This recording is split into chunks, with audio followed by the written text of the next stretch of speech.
नमस्कार दोस्तों, आप सभी का हमारे YouTube चैनल में स्वागत करती हूँ। उम्मीद है कि आपको ये कहानी पसंद आएगी। धनिका अचानक दौड़कर की नई पैंट शर्ट अलमारी से निकालकर पैरों से रोते हुए गालियां देने लगी।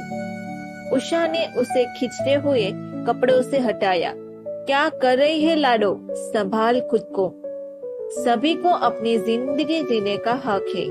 प्रेमा की जो उम्र हो चुकी है उसमें अनमेरी लड़की को दुनिया जीने नहीं देती। किस्मत से उसने इतनी बड़ी उम्र के दुहाजू से शादी करने का निर्णय लिया होगा। एक बार सोच, उसे आजीवन पत्नी का दर्जा नहीं मिलेगा। संजय के तमाम पीएफ पेपर्स, सरकारी कागजों पर पत्नी के नाम की जगह उसका नाम कभी नहीं होगा। क्या एक कम बड़ी सजा है? तू सोच रही है कि बच्चेदानी न होने की वजह से तुझे अपमान मिला। ये सोच कि प्रेमा को बच्चेदानी की कीमत पर इस घर में रहने की इजाजत है। प्रेमा और संजय भैया से नफरत करते हुए साथ भी रहेगी तो जीवन और नरक बनेगा, इसीलिए समझा रही हूँ। दूसरों की इच्छाएं कंट्रोल करने की कोशिश मूर्खता है। धनिका बाल बिखराए गहरी गहरी सांसें ले रही थी। इन 2 दिनों में ही आंखों के नीचे गहरी झांझ आ गई थी। उषा, कितना बढ़िया हो कि कोई ट्रक संजय और प्रेमा को रौंद दे। मैं इस दुनिया से कैसे नजर मिलाऊंगी? इतनी बेइज्जत द्रौपदी भी नहीं हुई थी। मेरी लाज बचाने ईश्वर नहीं आएगा। संजय को मौत आ जाए, काश चाहे दोनों ऊपर सुहागरात मनाए। धनिका ने अपनी कांच की चूड़ियां तोड़ दी, सिंदूर की डिबिया बिखेर दी, कमरे के डबल बेड पर बेहताशा थूकने लगी। खिड़की के पर्दे खींचकर उसके पाइप तोड़ डाले। आंगन में बर्तन धोती अहल्या ने धनिका दीदी की हालत देखी नहीं जा रही थी। वो चुपचाप उसके पास जाकर जमीन पर बैठ गई। दीदी, आपको लगता है कि बच्चा नहीं है इसीलिए ऐसा हो रहा है? मेरे तो 5 बच्चे हैं। मेरा आदमी जाने किधर किधर मुंह मारता है। मैं 5 घर कमाती हूँ, अपना खर्चा खुद चला रही हूँ, इसीलिए उसके न होने से भी कुछ नुकसान नहीं है। जिंदगी में किसी को इतना क्यों हावी होने देना कि उसने भाव नहीं दिया तो मेरी जिंदगी का मोल नहीं। कीमती जिंदगी उसके पीछे बर्बाद करना जो हमें प्यार ही नहीं करता, ये तो बेवकूफी है। दुनिया में रोज इतने लोग मर रहे हैं, जाने क्यों उसका मौत भी नहीं आती। रोज रात पीकर मारपीट और हंगामा करता है। मैं दुनियादारी के कारण अलग नहीं हो पाई।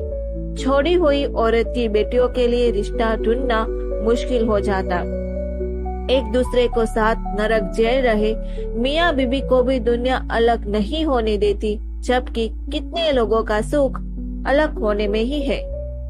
दीदी, मैं आपसे ज्यादा आजाद और मजबूत हूँ। भैया के बिना आपके पास होने के लिए घर, पैसा, मान, मर्यादा है। मैं 2 टाइम की रोटी और कमरे का किराया खुद जुगाड़ती हूँ। आदमी के आश्रय नहीं हूँ। रोज बाहर निकल काम करती हूँ। 4 लोगों से बात कर हल्की हो जाती हूँ। पास पड़ोस सबके पास बैठ उसको गिरहाती रहती हूँ। आप लोगों को लगता है कि छोटी बस्ती की औरत बेगरत होती है। हम इतने नंगे उगड़े हैं कि छिपाने लायक कुछ बचता ही नहीं, और लिहाज करेंगे तो बाल बच्चे भूखे मर जाएंगे। हमारे में कितनी आदमियों ने 2-2 औरत रखी है, जितना लोग खुद का ही नुकसान करेंगे। उषा और अहल्या मिलकर धनिका के जख्मों को भरने की भरपूर कोशिश कर रही थी। 2 दिन बाद दुर्ग से प्रेमा और संजय के घर में घुसने की आहट, चंपल उतारने और सूटकेस रखने की आवाज हुई, लेकिन गेस्ट रूम में आंखें बूंदी धनिका वैसी ही पड़ी रही। अब उसके कानी आंख बंद कर बेडरूम और ड्राइंग रूम से आ रही हलचल से दृश्य की कल्पना कर चित्र खींच रही थी। 3 दिन तक वो बिना नहाए अन्न का एक दाना खाए पड़ी रही। संजय और प्रेमा में धनिका का सामना करने का साहस न था। संजय ने नवल को फोन किया। उषा भाभी को जरा भेजना, यहाँ थोड़ी कंडीशन संभाल ले। चौथे दिन उषा ने घर आकर धनिका के हाथ जोड़े। अहल्या ने चिरुराई की, तब जाकर लाश सी पड़ी धनिका ने 2 निवाले हलक में उतारे। उषा 1 हफ्ते के लिए धनिका को अपने घर ले गई। परिस्थितियों से आखिर कब तक भागा जा सकता है? किसी भी हादसे का शुरुआती संताप वक्त के साथ ठहरे अवसाद में रूपांतरित हो जाता है। ये भी क्या गजब है कि वक्त के साथ आत्मग्लीन फीकी हो जाती है। संजय शुरुआत में भरसक प्रयास करता कि धनिका से सामना न हो। बैंक से लौटने के बाद खुद को बेडरूम में कैद कर लेता, लेकिन धीरे धीरे प्रेमा और संजय का अपराध बोध और धनिका का संताप बिखरने लगा। मेहमानों का सामना तीनों को करना ही पड़ता, सो बेहद आवश्यक संवादों को टालना मुश्किल था। रात में एक घर के 2 कमरे में 2 अलग अलग दुनियाएं सोती। प्रेमा और संजय एक दूसरे में गुथे तो साथ वाले कमरे में एक जोड़ी आंखें अंधेरे में जाने क्या टटोलती रहती है। धनिका के आंसू अब संजय के बिछोह पर नहीं बल्कि अपने जीवन पर थे। जो संजय उसे बाहों से भरे सारे जहान की खुशी देता था, वो 5 साल पहले मर चुका था। अब तक तो वो उसकी लाश ढो रही थी, इस आस में कि शायद इसमें प्राण फूंक जाए। ए संजय नितांत अजनबी और पराया था। कभी कभी उसे प्रेमा पर घिन आती के संजय के लीजे स्पर्श को प्रसन्नता से लेती है। धनिका के मन में दोनों के प्रति घृणा और नफरत का समंदर भरा था। उस दिन संजय के बैंक जाने के बाद धनिका बेडरूम की अलमारी से अपने कपड़े निकाल कर गेस्ट रूम में ले आई। 1 महीने बाद अपने बेडरूम में घुसी तो लगा जैसे किसी अनजान दंपति के बेडरूम में अंधकार घुस गई है। उस सुबह जब प्रेमा नहाने गई थी और संजय ड्राइंग रूम में पेपर पढ़ रहा था, तब धनिका उसके आगे निर्भीकता से पैसे के लिए खड़ी हुई।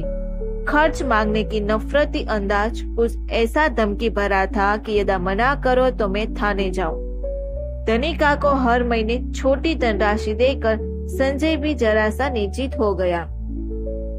उस रात संजय ने बैंक से लाए पेपर पर पत्नी के कॉलम में धनिका को हस्ताक्षर करने दिया तो धनिका ने जानबूझकर प्रेमा को नीचा दिखाने पेन कहाँ है का भारी शोर मचाया। गए सोमवार भी घर पर जनगणना वालों को धनिका ऊंची आवाज में परिवार का विवरण देने लगी। वो प्रेमा को जताना चाहती थी कि तू इस घर में किसी रिश्ते से नहीं है। हाथ में बड़ी सी फाइल थामे उस युवक ने धनिका से घर में रहने वाला का विवरण पूछा तो उसने बताया। मुखिया का नाम संजय चतुर्वेदी, पत्नी का नाम धनिका चतुर्वेदी, उम्र, व्यवसाय, पूरा पता, सारा विवरण लेता वो युवक अपनी फाइल अरेंज कर रहा था। तभी पीछे से संजय ने आकर कहा, प्रेमा तिवारी भी लिखे, ये भी हमारे साथ ही रहती है। वोटर लिस्ट में नाम भी तो इसी रजिस्टर से जोड़ेगा ने। युवक ने दोबारा पूछा, क्या नाम बताया आपने? प्रेमा तिवारी। इनका पति का नाम? संजय ने सकुचता हुए कहा, पिता का नाम लिखिए, स्वर्गीय अशोक तिवारी। संजय के मुंह से ये वाक्य शादी नहीं हुई है इनकी सुनकर प्रेमा के सीने से कुछ चटक गया। संजय के बैंक जाने के बाद देर तक बिस्तर पर लेटी आंसू बहाती रही। प्रेमा के लिए संजय से शादी का मकसद अनगणित सवालों से पलायन था। धनंजय, शालिनी, स्कूल स्टाफ की नजरों, रिश्तेदारों के सवाल से छुटकारा और मैं अपनी कमाई से दूर यात्राओं कर दुनिया देखती, हरे मैदान में देर तक बैठती, समुद्र किनारे की ठंडी रेत पर चांदनी रातें गुजारती, ऊंचे पहाड़ों से प्रकृति की सौंदर्यता निहारते हुए सूरज डूबता देखती, सुदूर अनदेखी जगहों पर जाकर जीवन के मायने तलाशती, अपने होने की वजह पता करती। लक्ष्यहीन यात्रा है मेरे जीवन का लक्ष्य होती। यदि इतनी सक्षम होती कि अपनी कमाई से अपने अलावा एक जीवन का पालन पोषण कर सकूं, तब भी मैं बच्चा पैदा नहीं करती, बल्कि एक अनाथ को गोद लेती। ईश्वर, तूने मुझे लड़की का जन्म क्यों दिया? धनिका दीदी के रहते हुए इस घर में भी मैं शरणार्थी हूँ। आज कौन सी सब्जी पकेगी से लेकर दूध वाले के बिल तक का हिसाब वो अपने हाथ में दबोचे है। अपनों से छली गई धनिका भी गजब व्यापार में उलझ गई थी। बाहर गेट पर जब कभी कोई आवाज लगता, भाभी भाभी ओ भाभी, तो धनिका भीतर से ही आई आई चिल्लाती प्रेमा से पहले दरवाजा खोलने लपकती। इस तरह वो प्रेमा को जताना चाहती थी कि सारे संबोधन मेरे लिए है, तुम्हारे लिए नहीं। अपनी शादी का एल्बम बार बार टेबल पर रख प्रेमा के आगे जताती कि सम्मानित लड़कियां ब्याह होती है। धनिका घर पर आए मेहमानों से अपनी शादी की किसी घटना से अनप्रासंगिक की जिक्र कर प्रेमा को एहसास कराती कि बिना शादी एक शादीशुदा आदमी के संग रहने वाली औरत को क्या कहते हैं, तू समझ जा। जब अहल्या काम करने आती या दोपहर में उषा मिलने को आती तो धनिका उनके संग संग बनी रहती। वो प्रेमा को जताती कि ये सारे मेरे बनाए रिश्ते हैं, तुम मेरे इन रिश्तों में अवैध कब्जे की अनियमितता का दोबारा नहीं कर सकती। संजय के साथ बेडरूम तक ही सीमित रहने की सांकेतिक चेतावनी। यदि प्रेमा भूल से भी रसोई के किसी डब्बे की जगह बदलकर दूसरी जगह रख देती, धनिका टोकती, तुमको क्या चाहिए मुझे बता दिया करो, मेरा किचन मुझे मिसमैनेज पसंद नहीं है। मेरा किचन शब्द धनिका की धमकी है, सीमा निर्धारण है, सिर्फ संजय का बिस्तर तेरा है। सामाजिक सम्मान घर की व्यवस्था पर अधिकार मेरा है। अपमानित हुए व्यक्ति को संभलने गुरूर का आसरा जरूरी है कि फिर चाहे वो खोखला या मानसिक विकार बन जाए। धनिका ने रसोई की व्यवस्था पर एकाधिकार की लगाम कसकर थामी और इसे ही अपना वजूद मान लिया। असुरक्षित व्यक्ति हर पल सचेत रहता है, तब भी जब विरोधी उदासीन हो चुका है। प्रेमा शुरुआती दिनों में खुद को धनिका दीदी का गुनहगार मान शांत रही। बिना तलाक लिए दूसरी शादी करने के चलते संजय भी धनिका से आशंकित रहता। संजय और प्रेमा साझे अपराध की वजह से धनिका द्वारा घर में किए जा रहे उद्दंड शक्ति प्रदर्शन के आड़े नहीं आ रहे थे। सुबह से शाम तक आधिपत्य जमाने के संघर्ष से थक कर रात के अंधेरे में धनिका खुद को झूठे आलम्बनों से दुलारती। इस घर के पेपर मेरे नाम है, संजय के पीएफ की नॉमिनी मैं हूँ। पास पड़ोस मुझे भाभी कहता, जबकि प्रेमा को मौसी दीदी बुआ से पुकारा जाता है। मतलब वे सब प्रेमा को खारिज करते हैं। ठुकराए जाने का दंश सहित धनिका को जीने के नए सहारे तलाश नहीं पड़ेगे। घर आने वाली महिलाओं से अपना हुनर बताती, मैं हफ्ते भर के दूध में 1 पाव घी निकाल लेती हूँ। आज प्रेमा की बनाई सब्जी गले के नीचे नहीं उतरी। संजय उसका बनाया टिफिन बिना छुए वापस ले आते हैं। आज तो मैंने पूरा टिफिन गाय को डाला। मेरे बनाया तो ऐसे चट कर जाते हैं कि बर्तन धोने की जरूरत नहीं। 50 आदमी का खाना मैं 1 घंटे में बना लूं। प्रेमा से 2 कप चाय बनाने बोलो और मार्केट घुमाओ। समाज के नियमों का उल्लंघन करने वाली भी सामाजिक दबाव में होता ही है।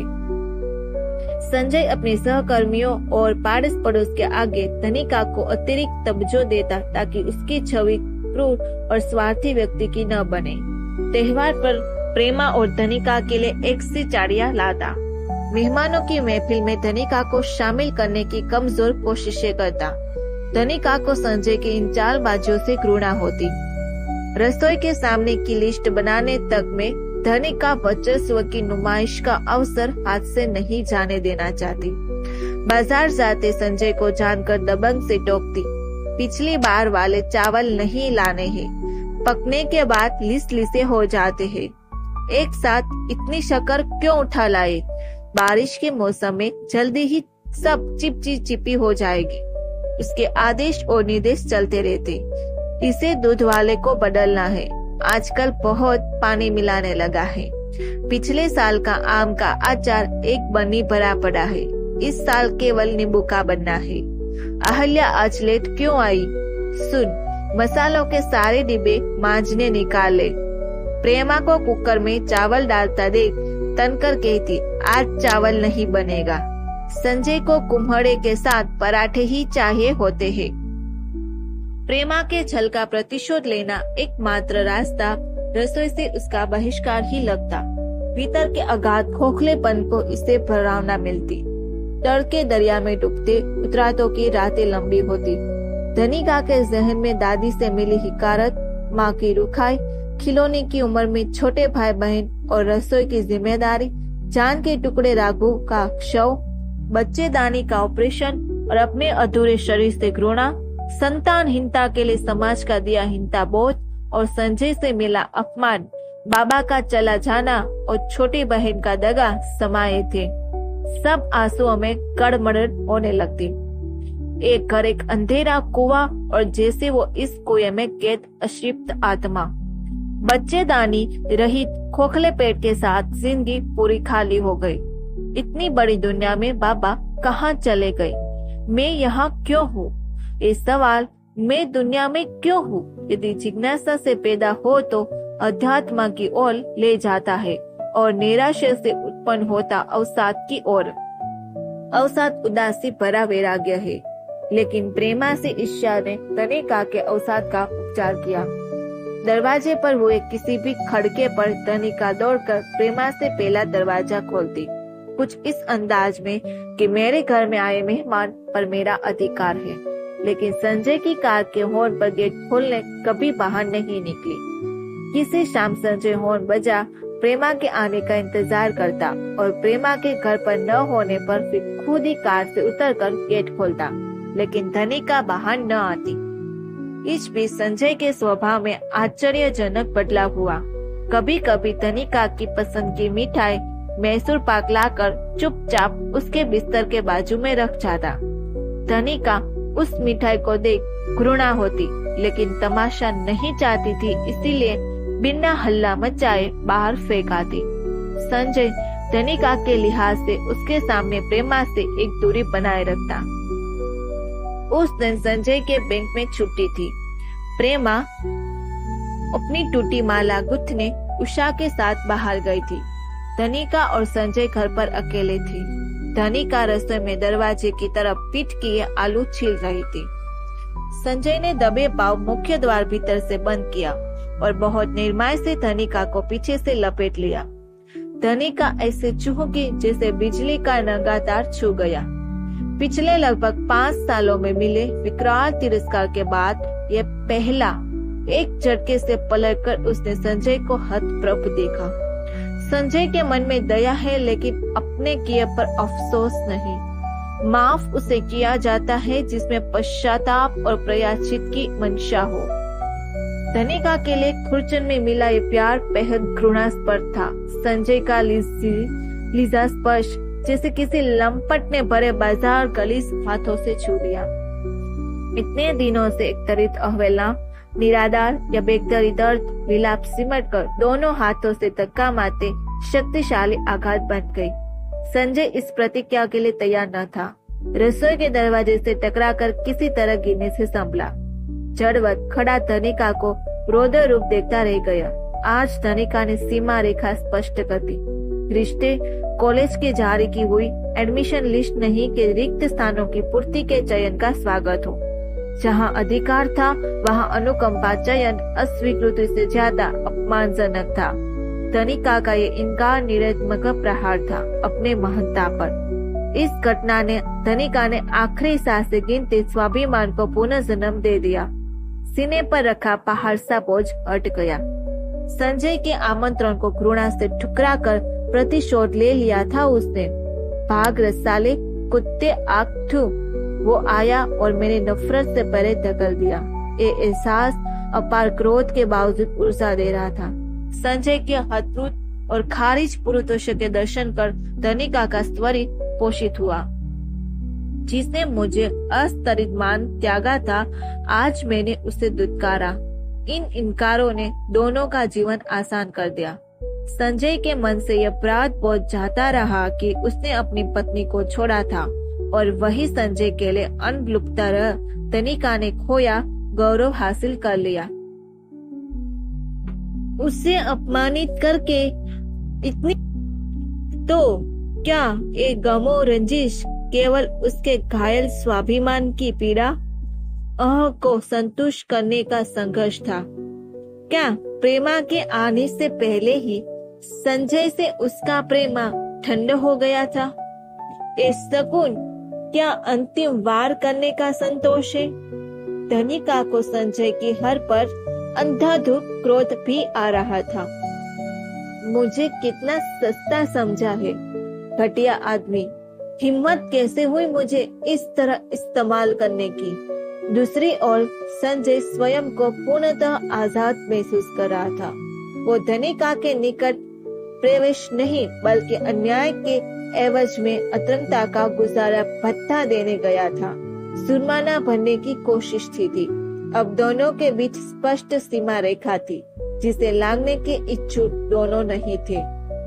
प्रयुक्ता के हिंसा बोध को ढांपने के लिए धनिका पास पड़ोस घर पर आने जाने वालों को बिठाकर बताती, मैंने ही संजय और प्रेमा की शादी करवाई। प्रेमा की उम्र हो गई थी, रिश्ता नहीं लग रहा था। रंग रूप में भी मेरे से 19 थे। मेरी वजह से संजय क्यों संतान सुख से वंचित रहे? प्रेमा से उसने कानूनी शादी तो की नहीं है। संजय की बीवी तो हम ही है, फिर क्या दिक्कत है? कुछ लोग उसकी उदारता, देवित्व और पति प्रेम पर हतप्रभ होते, लेकिन शेष समझ जाते। जब धनिका के पास एक झूठ बोलने के सिवा और क्या चारा है? प्रतिष्ठा बचाने यही बोलना पड़ेगा। दुनिया में कौन सी औरत अपने पति की दूसरी शादी करवाती है? धनिका के झूठ से संजय और प्रेमा को भी परहेज नहीं था। धनिका की मर्जी शामिल थी, बताने से उन पर व्याभिचार का कलंक नहीं लग रहा था। प्रेमा को लगता जैसे इस घर में उसकी स्थिति सिर्फ बच्चेदानी की है, इससे ज्यादा कुछ नहीं। उसे अच्छी तरह मालूम था कि संजय ने उसे नहीं, अपने मुनाफे के लिए एक बच्चेदानी को घर लाया है। ये ख्याल प्रेमा को सिहरा देता है। मेरठ आने के 6 माह बाद ही प्रेमा को गर्भवती होने का एहसास हुआ। संजय को प्रेमा से ऊपर का एक फासला भले उपहारी समझ आते। प्रेमा को कमरे में अंगूठी पहनाते हुए उसने चुटकी ली। जोरू टटोली गठरी, माँ टटोली अदरी। प्रेमा बिफरी, बीवी कमा नहीं रही है तो बेचारी पति की गठरी पर ही नजर रखेगी। ये सारी कहावतें मर्दों ने बनाई है ना, इसीलिए औरतों को बदनाम करे। लड़ाई के 3 कारण, सर, सोरू और जमीन।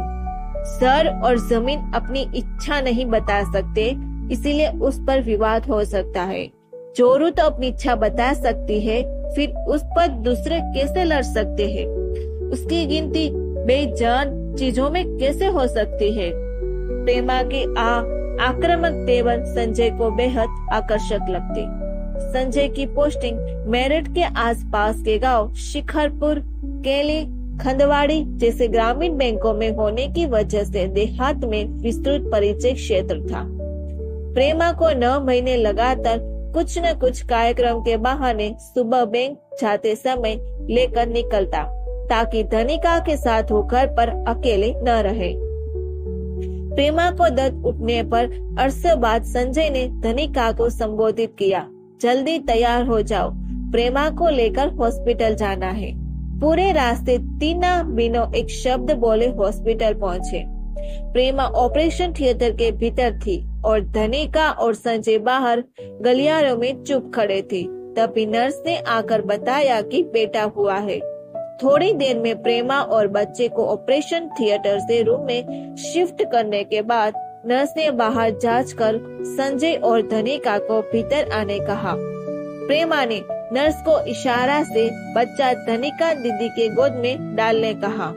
रुई के गोले नर्म माधव को बाहों में भरते ही धनिका राजू राजू बोलते चुमने लगी और गले जैसे लगा लिया। संजय की आंखों से आंसू बहने लगे। प्रेमा समझ नहीं पाई कि संजय और धनिका के आंसू बेटे के जन्म की खुशी थी या राजू की दुखद स्मृति। छोटे से गोल मोटल माधव को नहलाना, उसकी मालिश करना, खिलाना सब पर धनिका ने अधिकार कर लिया। नैना माधव बाहुखेली धनिका के लिए रोता तो वो प्रेम से भीग जाती। माधव के जन्म के 2 साल बाद ही मधुलिका जन्म हुआ।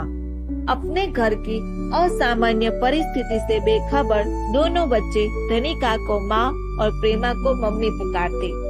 तिवारी संदर में भी प्रेमा छोटी होने की वजह से कामकाज से दूर रही और यहाँ भी बच्चों को धनिका के पास छोड़कर संजय संगे देहात के जान पहचान में सुबह से घूमने निकल जाना उसे भाता। बैंक से लौटते समय संजय उन परिचितों के घर से प्रेमा को लेता हुआ घर आता। धनिका को भी इस घर पर बच्चों के साथ मिला एकांत भला लगता। कितना तरसती थी वो गोद में बच्चे टांगे बाजार हाट घूमने के लिए। अनजान लोगों के सामने जब बच्चे माँ माँ पुकारते हैं तो धनिका गौ से भर जाती। बच्चों को स्कूल से लेकर सारे कानूनी पेपर्स में फादर्स नेम संजय चतुर्वेदी और मदर्स नेम धनुका चतुर्वेदी लिखा गया। माँ के कॉलम में भी अपना नाम न होने से प्रेमा से भीतर वही खालीपन भर गया जो दूर के तिवारी संदन में था।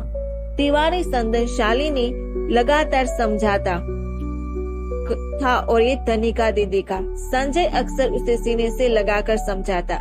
धनिका ने जो खोया तो कंपेंसेशन उसे भी चाहिए। मैं तुम्हारा हूँ, बच्चे तुम्हारा है, वो मेरी केवल कागजी बीवी है। एक एक रुपया मेरे कंट्रोल में है, जिसकी रानी तुम हो। उसे तो बैंक के पासबुक और चेक बुक के फर्क नहीं मालूम। हमारे सिवा कहाँ जाएगी। बच्चों का तुमसे ज्यादा अच्छे से केयर करती है। धनिका की बदौलत तुम घर की सभी झंझटों से मुक्त मेरे साथ इतना घूमती फिरती हो जो तुम्हारा शौक है। प्रेमा रुआसी हो जाती। आपका मेरिट से बाहर कहीं ट्रांसफर हो जाता तो मैं बच्चों को दीदी के पास छोड़ मेरिट छोड़ देती।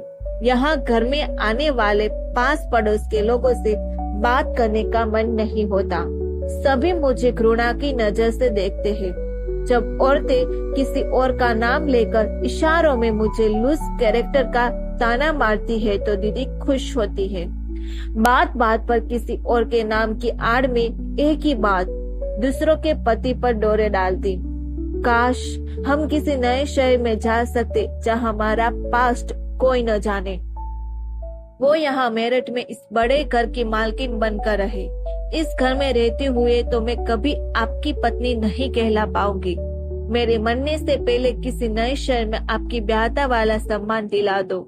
या तो मेरी शादी न हुई होती तो ठीक रहता और अब हो गई है तो मैं शादीशुदा कहलाऊं। प्रेमा और धनिका दोनों का अपना दुर्भाग्य विकराल लगता। कठोर मानसिक यातना झेलते उम्र जैसे बीहड़ में निकल रही थी। धनिका का मायके से भी जी उच्चाट हो गया था, लेकिन माँ ने फोन पर आने की बहुत जिद की। सारे रिश्ते खोखले लगने लगे थे। इतने बड़े संसार में खुद को बहुत अकेला महसूस करती थी। धनिका 5 साल बाद दोनों बच्चे को लेकर दुर्ग गई। बच्चे धनिका के बिना नहीं रह पाते, ये बात धनिका के लिए सुखदायक और प्रेमा के लिए सुविधाजनक थी। प्रेमा और धनिका कभी एक साथ दुर्ग नहीं गए। धनिका के दुर्ग जाने पर प्रेमा को इन चंद दिनों में संजय की पत्नी और घर की मालकिन बनने का सुख मिलता। दोनों बच्चे माधव और मधुलिका वो कच्ची उम्र में अपने घर के असहज रिश्ते किस्तों में समझ आ रहे थे। स्कूल में दोस्त सवाल करते थे, तुम उस दिन पेरेंट्स टीचर मीटिंग में दूसरी आंटी को माँ बोल रहे थे। आज कार में दूसरी आंटी तुमको लेने आई थी, उनको मम्मी बुला रहे थे। तुम्हारी माँ कौन है?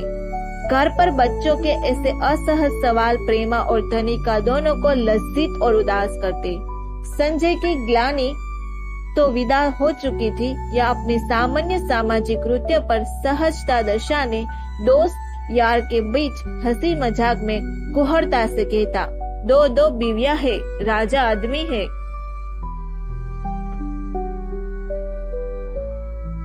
प्रेमा के आने से पहले धनिका में जो नाजुकपन था वो जाता रहा। लगातार तनाव झेलते हुए व्यक्तित्व की मोहकता खो दी थी। फटी एड़िया, उजड़े बाल, अव्यवस्थित कपड़े, इतने सालों में आजकल धनिका को अपने आंचल से माँ की साड़ी की महक आने लगी। प्रेमा और संजय के साथ उसने यातना भरे 16 साल निकाले, सिर्फ काम के लायक बात करते हुए। प्रेमा जो कभी उज्जड़ता का पर्याप्त थी, इन सालों में जो मृदुलता आ गई थी वो तिवारी संदन में कभी न थी। संजय ने प्रेमा को अनुराग से भर दिया था। धनिका में अब जो मर्दाना रूप आ गया था उसने संजय भी नहीं टकरा था। धनिका को अपने जीवन में मिली हर पीड़ा की जड़ प्रेमा और संजय लगते। घर आने वाले मेहमानों के आगे इशारों में तंज कसती। दूसरे का घर तोड़ने वाला सुख नहीं पाते। धनिका के इधर उधर होते ही प्रेमा सहमी सहमी कहती, कोई किसी का घर नहीं तोड़ सकता। अटैचमेंट ही न हो तो कैसी शादी। अपना रिश्ता संभाल नहीं सके तो दूसरों पर इल्जाम डालोगे। 16 साल के सुखद साथ के बाद संजय का इस तरह मझधार में छोड़कर जाना प्रेमा को गहन अंधकार में डुबा गया। संजय की खबर मिलते ही दुर्ग से संजय और शालिनी दूसरे दिन ही पहुंच गए थे। शालिनी ने बताया कि संजय की खबर सुन माँ बदहवास रोई मगर आ न सकी। अब उनकी उम्र लंबे सफर लायक नहीं थी। माधव अपने पापा की अस्थियां लेकर धनंजय मामा के साथ इलाहाबाद से लौट चुका है। कल संजय की 13वीं है। धनंजय ने धनिका दीदी से पूछा कि सामानों को लिस्ट लेकर बाजार की खरीदारी का काम संभाल रखा। शालिनी, अर्चना और श्रद्धा ने रसोई की जिम्मेदारी संभाल ली है। सभी के बच्चे बड़े हो चुके हैं। 15 साल का माधव बाल मुंडाए संजय की तस्वीर के सामने दीपक जला रहा था। माधव को पिता की तस्वीर के सामने चुप बैठा देख प्रेमा रोने लगी। माधव में जान बसती थी उसके पापा की। आज इतने कठोर हो गए कि हमारी चिंता नहीं की, अकेला छोड़ चले गए। अर्चना ने नरमाई से दुलारा। बस बस अब चुप हो जा, रो रो कर तबीयत खराब हो जाएगी तेरी। श्रद्धा, पानी दे इसको। प्रेमा रोती रही। क्या बताओ दीदी, इसी गर्मी की छुट्टी में दुबई घुमाने ले जाने वाले थे। हमेशा बोलते कि तू मेरी रानी है, मेरे रहते राज कर। मैं कहीं घूमने जाने से मना कर दूं तो खुद भी नहीं जाते थे। बाजार में किसी चीज पर हाथ रख दूं तो फौरन खरीदते थे। कहते तेरे लिए ही तो कमा रहा हूँ। व्याकुल होती प्रेमा वसुधो को विलाप करते करते अतरंग पलों को याद कर रही थी। जरा दूर बैठी धनिका को ये सब सुनता देख श्रद्धा और अर्चना को बहुत बुरा लग रहा था कि इसी संजय ने धनिका दीदी को खून के आंसू रुलाए थे। बिखरती हुई प्रेमा से धनिका को कोई विशेष सहानुभूति नहीं दिख रही थी। हाँ, घर पर शोक जताने वाले मेहमान उसके आगे संजय की बहायता होने के नाते धनिका फुर्ती से प्रेमा से पहले आ बैठती और उस दिन का कथानक विस्तार से सुनाने लगती। कुछ नहीं, उस दिन संजय बैंक से 6 बजे आए और माधव ने जीत की कि पापा हमारी साइंस कॉपी चाहिए, बाजार चलो। बोले ठीक है, चाय पीकर चलते हैं। हमारी चाय छानी ही थी कि उन्होंने छाती में बेचैनी होने लगी। हमने कहा कि टिफिन में छोले दिए थे, गैस हो रही थी। बस बात करते करते बेहोश हो गए। हॉस्पिटल ले जाते तक सब खत्म हो गया था।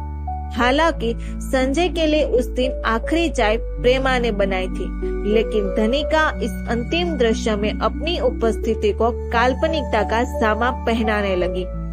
प्रेमा इन परचंचों से दूर गहरे अवसाद में थी। संजय ने अपनी सारी बचत का नॉमिनी दोनों बच्चों माधव और मदिल को बनाया था, लेकिन वह 18 साल के नहीं है, इसलिए संजय की पत्नी और बच्चों की मां होने के नाते धनिका अनायास ही चल अचल संपत्ति की सर्वा अधिकारी बन गई। धनिका यदि संजय के बैंक से मिल रही अनुकंपा नियुक्ति माधव के लिए छोड़ेगी, तभी माधव का भविष्य निश्चित होगा। पहले तो रसोई की व्यवस्था पर ही धनिका का नियंत्रण था, लेकिन अब अर्थतंत्र भी पूरी तरह उसके कब्जे में आ गया। धनिका में महज पिछले 13 दिन में ही निर्णय लेने की स्वतंत्रता की वजह से आया आत्मविश्वास स्पष्ट झलक रहा था। उसकी बातों में ऐसी चुस्ती कभी न थी। धनिका 13वीं के एक रात पहले मेहमानों के बिस्तर की व्यवस्था, पूजा पाठ का सामान सहेजना, 13वीं का मेन्यू, शक्कर के बोरों के चारों तरफ चीटी पाउडर छिड़कना, घर के दरवाजों पर कीचड़ कम करने रेत पटवाना, प्याज को छत पर खुली हवा में फैलाना, छज्जे पर रखे अतिरिक्त बर्तन भांडे नीचे उतारवाना जैसे तमाम इंतजाम करती। तिरछी नजर उदास बैठी प्रेमा पर डालती। माधव ने पिता के अंतिम काम की जिम्मेदारी संभाली और हर काम के लिए धनिका को माँ माँ पुकारता, पास आकर फुसफुसाकर कुछ पूछता। 13वीं निपटने के अगले दिन संजय के बैंक से पेंशन सर्टिफिकेट का फॉर्म आया। पेंशन से लेकर पीएफ की रकम तक पाई पाई धनिका को मिल रही थी। हिचकती हुई प्रेमा के पास बैठ अर्चना सिर पर हाथ फेर रही थी। कल धनंजय, श्रद्धा, अर्चना सभी अपने अपने शहर लौट रहे। आजाद धनिका कामों में निर्बाध व्यवस्थित थी। झड़वत जमीन ताकती प्रेमा का हाथ श्रद्धा नरमाई से सहला रही थी।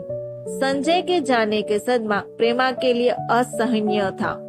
बहुत देर की चुप्पी से माहौल की बोझिलता दूर करने उषा ने धनिका से कहा, संजय भैया ने परिवार का पूरा इंतजाम कर रखा था। मधुलिका और माधव के नाम की एफडी कर रखी है। तुम्हारी पेंशन है ही। माधव को एजुकेशन पूरी करते ही भैया की जगह पर अनुकंपा नियुक्ति मिल जाएगी। संजय भैया तो मधुलिका के दहेज तक का अरेंजमेंट करके गए हैं। धनिका ने उषा की बात बीच में ही काटकर कठोर स्वर में कहा, मुझे मधुलिका के लिए दहेज नहीं जोड़ना है। जो मधुलिका को अपने घर में रहने देने की कीमत मांगेगा, मेरी बेटी वहाँ नहीं रहेगी। ये उसका अपमान है। बिना दहेज नहीं होगी तो शादी तो कोई बात नहीं। मधुलिका पहले अपने पैरों पर खड़ी होगी ताकि जब कभी वो किसी भी रिश्ते में घुटन महसूस करने लगे तो उससे दूर जाने का हौसला रखे। अपनी सहायता के लिए औरों को मुंह न ताके। वो सिर्फ इसीलिए किसी झूठे रिश्ते में नहीं रहेगी कि उसमें अपना जीवन अकेले चलाने की कुव्वत नहीं है। वो सिर्फ इसीलिए शादी नहीं करेगी कि लोग चाहते हैं कि वो शादी कर ले। वो सिर्फ इस शर्त पर पति के साथ नहीं रहेगी कि वो उसके बच्चे पैदा करे। वो अपनी तमाम आकांक्षाओं और अपेक्षाओं का भारी बोझ एक मर्द के कंधों पर नहीं डालेगी। उसका जीवन संघर्ष एक पुरुष को अपने आसपास बनाए रखने तक सीमित नहीं होगा। वो मुझसे बेहतर पत्नी, बेटी और इंसान रहेगी, क्योंकि वो रिश्ते में स्वार्थ और भय की वजह से नहीं बल्कि प्रेम की वजह से होगी। वो दुनिया के सामने ढोंग करने का मजबूर नहीं रहेगी। मेरी बेटी इंसान बनेगी, बच्चेदानी नहीं। अंतिम वाक्य कहते कहते आक्रोशिता धनिका गला पर गया। अपने आंसू छिपाने दूसरे क्रम में जाते हुए खुद में बुदबुदा रही थी, मेरी मधुलिका बच्चेदानी नहीं है। प्रेमा जाने क्यों ये वाक्य मन में दुहराने लगी, मेरी बेटी बच्चेदानी नहीं है। प्रेमा के दिल से एक बड़ा बोझ उतर गया। अर्चना और श्रद्धा झड़वत पनीली आंखों से बाहर हो रही बारिश देखने लगी। यादों की पीड़ा का सावन किसके मन में कितना रिसा कौन जाने। ये स्टोरी यहाँ खत्म होती है। ये स्टोरी आपने सुनी, मुझे उम्मीद है कि आपको ये स्टोरी बहुत अच्छी लगी होगी। सुनने के लिए आप सभी का धन्यवाद। अब हम अगले वीडियो में एक नई कहानी के साथ मिलते हैं। ये भाग यही खत्म होता है। आगे की स्टोरी सुनने के लिए हमारा अगला वीडियो का इंतजार करें। ऐसी कहानी सुनने के लिए इस चैनल को सब्सक्राइब, लाइक, कमेंट और अपने दोस्तों को शेयर जरूर करना। सुनने के लिए धन्यवाद।